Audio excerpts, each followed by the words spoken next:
ଏଇ ରାକ୍ଷୀ ଏହା କେବଳ ଭାଇ ହାତରେ ବନ୍ଧା ଯାଉଥିବା ଏକ ସୂତାଖିଅ ନୁହଁ, ବରଂ ଏହା ଶୈଶବର ସେଇ ରାଗ, ରୁଷା, ଅଭିମାନ, ମାନର ପ୍ରତୀକ ଏବଂ ସ୍ନେହ, ମମତା, ସ୍ମୃତି, ବିସ୍ମୃତି ସବୁର ପ୍ରତୀକ ଏଇ ରାକ୍ଷୀ। ଭାଇଟି ଭଉଣୀ ଉପରେ ରାଗେ, ଚିଡ଼େ, ଗାଳି ଦିଏ, ଶାସନ କରେ, ଆକଟ କରେ ଏବଂ ଭଉଣୀଟି ମଧ୍ୟ ଭାଇ ଉପରେ ଅଭିମାନ କରେ। କିନ୍ତୁ ଏଇ ରାକ୍ଷୀ ପୂର୍ଣ୍ଣମୀ ଆସିଲେ ସବୁବେଳେ ଭଉଣୀଟି ଭାଇର ଶୁଭ ମନାସି, ଭାଇର ଆୟୁଷ କାମନା କରି ଭଉଣୀଟି ଭାଇ ହାତରେ ରାକ୍ଷୀଟିଏ ବାନ୍ଧିଦିଏ। ଏହି ସମ୍ପର୍କର ଡୋର ଏତେ ନିବିଡ଼ ଯେ ଯେକୌଣସି ବନ୍ଧନକୁ ତୁଟାଇ ଦୁଇ ଜଣଙ୍କ ମଧ୍ୟରୁ କାହାର ବି ବିପଦ ପଡ଼ିଲେ ଦୁଇ ଜଣ ସାମ୍ନା କରନ୍ତି ଏବଂ ଆସିକି ଠିଆ ହୁଅନ୍ତି। ଏହା ହେଉଛି ଏହି ରାକ୍ଷୀର ମାହାତ୍ମ୍ୟ ଏବଂ ଏହି ରାକ୍ଷୀ ପୂର୍ଣ୍ଣିମା ପାଳନ କରିବାର ଯଥୋଚିତ କାରଣ।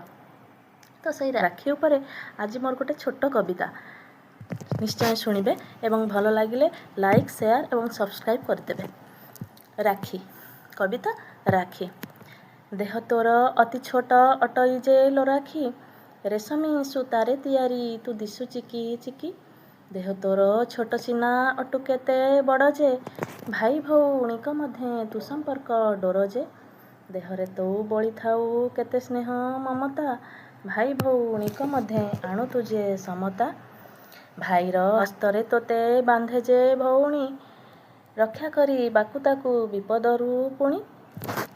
ବନ୍ଧନରୁ ମୁକ୍ତି ପାଇଁ ଚାହାନ୍ତି ସମସ୍ତେ, ଏପରି ବନ୍ଧନ ତୁହି ପବିତ୍ର ଯେ ତୁ ସତେ। ପବିତ୍ର ବନ୍ଧନେ ତୋର କେହି କେବେ ପଡ଼ିଗଲେ, ଏଡ଼ାଇ ନ ହୁଏ ସେହି ବନ୍ଧନକୁ ଭଲେ। ଅନ୍ୟ ନାମ ତୋର ରାକ୍ଷୀ ଅଟେ ପରା ରକ୍ଷା, ତୋ ଦ୍ୱାରା ଭଗ୍ନୀ ପାଏ ଭାଇଠୁ ସୁରକ୍ଷା। କାହିଁ କେତେ ଯୁଗରୁ ଯେ ଅଛି ତୋର ଅସ୍ତିତ୍ୱ, ପୁରାଣ ଯୁଗରୁ ପୁଣି ଆଧୁନିକ ପର୍ଯ୍ୟନ୍ତ। ଶ୍ରୀମନ୍ଦିରେ ଜଗାଉ ବଳିଆଙ୍କ ହାତେ, ଭଉଣୀ ସୁଭଦ୍ରା ପରା ବାନ୍ଧିଥାଏ ଯେ ତୋତେ। ଭାଇର ଆୟୁଷ ତଥା ଉନ୍ନତିର ପାଇଁକି, ଭଉଣୀ ମନାସେ ଶୁଭ ବାନ୍ଧି ହାତେ ତୋତେ କି।